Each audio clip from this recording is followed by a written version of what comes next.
Hey everybody, it's Riley, and this is the first video in the series I like to call Tata to the Tatas. So, tomorrow I am having top surgery. I can't even believe it's tomorrow. It snuck up on me so fast. All of a sudden I was like, oh shit, it's really happening. So, anyways, I wanted to give you a little introduction video explaining kind of the process, what procedure I'm actually having, the surgeon I'm working with, why I chose them, all that kind of stuff. So I went with Dr. Matthew Stanwix. He is a plastic surgeon out of Richmond, Virginia. He did his residency with one of the top plastic surgeons out of Johns Hopkins, and then has been doing this for like 10 years on top of that. So very experienced doctor, and he's also kind of developed his own methods that have added to the procedure, which was one of the main factors that drew him in for me. Is he does a vasor liposuction with all of his top surgeries, and what that does is it just helps to contour a lot of the chest cavity area, so all around the pecs into part of the back, things like that. And the nice part with the vasor lipo is it uses a laser to first kind of melt the fat down first and then suck it out, versus the old kind of liposuction where just how you imagine it, they kind of take that suction tube and they just shove it in you and move it all around and suck the fat out. So it's less invasive, better and faster healing time with that. So that is going to be an amazing part. That will come with my double incision top surgery. And also he does I think he calls it like a V body shaping, and so different areas along my waist, hips, and thighs. He's also going to do that liposuction to help just kind of contour the body and give more of that masculine V type shape. So very, very excited about that.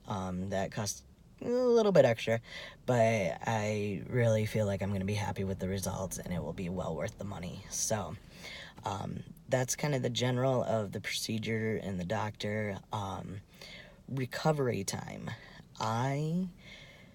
If I had a job where I sat at a desk, I could be back to work in 2 weeks, which would be awesome. But unfortunately, I do physical therapy, so it's going to be closer to about 4 to 6 weeks that I am off work. I have applied for short-term disability, waiting to hear back on if I get that or not.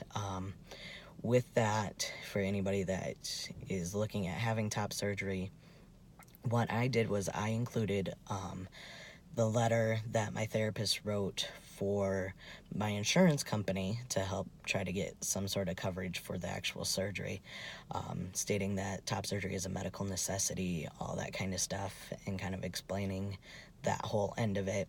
I submitted that with my short-term disability because most short-term disabilities will not cover plastic surgery. So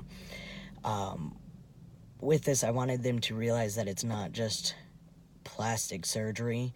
There's more to it. There is that medical necessity. So I'm really hoping that that will help them to decide to approve my short-term disability. If that doesn't get approved, then I will just have to go back to work a lot sooner than I planned, and just be really careful on what all I do while I'm at work. Luckily, my job is very understanding, and the people I work with are willing to help me out in whatever way I need, so that part's good. As far as the other recovery, let's see. First thing, next day, I can take a shower. Obviously, standing away from the water, don't let that spray directly on my chest, but I can do a full shower very next day. I will have drains for about 4 to 7 days. Surgery's on Friday. We actually have an appointment for Tuesday to have my drains taken out. If for some reason I'm having too much drainage by then we'll move it to about Thursday, and then we'll be able to take those out. After that, it's a few more days of wearing the surgical binder to just help add that compression and help with the swelling and just keeping everything how the surgeon wants it. And then from there, I'm pretty much good to go. 10-pound weight restriction for the first 2 weeks, and then slowly easing into everything. He wants me up and walking like next day, if not same day. Like, start getting walking in, drinking lots of fluids, eating lots of fruits and vegetables, just to keep my body in just moving and going, and the fruits and vegetables to help counteract any side effects of the pain medication and all that kind of stuff. So, and yeah, let's see what else. Pain medication, they gave me a script for some Oxy, but I really don't want to take something that heavy if I don't have to. So I also got a script for Tramadol, which when I had my gallbladder taken out, I was able to, I think I had either Tramadol or Vicodin, and I only took it for maybe a couple days. So I doubt I'll need the Oxy. I figure I'll get that filled if I'm finding that the Tramadol is not helping for pain, but I have a pretty high pain tolerance, so I think I'll be fine there. As long as I'm not on a narcotic, I can drive right after the surgery, you know, all of that. Well, obviously, a couple days after, let everything heal up, and then also get all of the pain medication that they give you during the surgery out of my system. But yeah, so not really limited there. I can lift overhead. If there's any pulling feeling or anything like that, I need to obviously stop and lessen that range of motion. But I was really afraid that I'd have to, you know, walk around with T-Rex arms for a while. But the way he does the surgery, that's perfectly fine.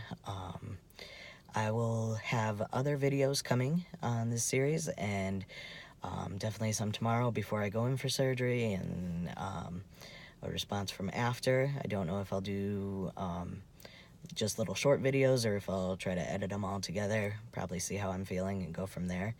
But those are to come. I will also have some further down the road talking about like scar massage and helping with that, because I know that's a big concern for a lot of trans guys is, you know, what are the scars gonna look like? And I've talked to some that have opted for like the peri surgery versus getting the double incision, because they don't want the big scars and they don't want them to look, you know, incredibly noticeable and be huge and rough and bumpy, and just a lot of it is following what the surgeon tells you, and then a lot of it is the scar management afterwards, and that's, you know, using the right creams or things like that and doing the scar massage, and that's all stuff that I do and have been doing for the past 10 years at my job, is helping with a lot of scar management and breaking down that scar tissue. So I feel like I can offer a lot of help with that, and I want to be able to do that so people are choosing the right surgery versus the one that they think will give them the less scarring. Because I want people to realize, like, you can do the double incision and not have these massive scars across your chest. That is the one other thing that this doctor does, is he makes sure that the scars don't connect, and then he contours them around the pec muscles. So instead of having these straight scars across your chest, like, it actually curves with the pec muscles. So as you do the scar management and everything and break down that scar tissue, and then also if you get into working out a little bit, build up those pec muscles, the scars pretty much come, like, they hide very well. So anyways, tomorrow is the day. Very excited. A lot of emotions going on. I'll probably make a video talking all about that as well. But just wanted to give you an update, and it's tomorrow.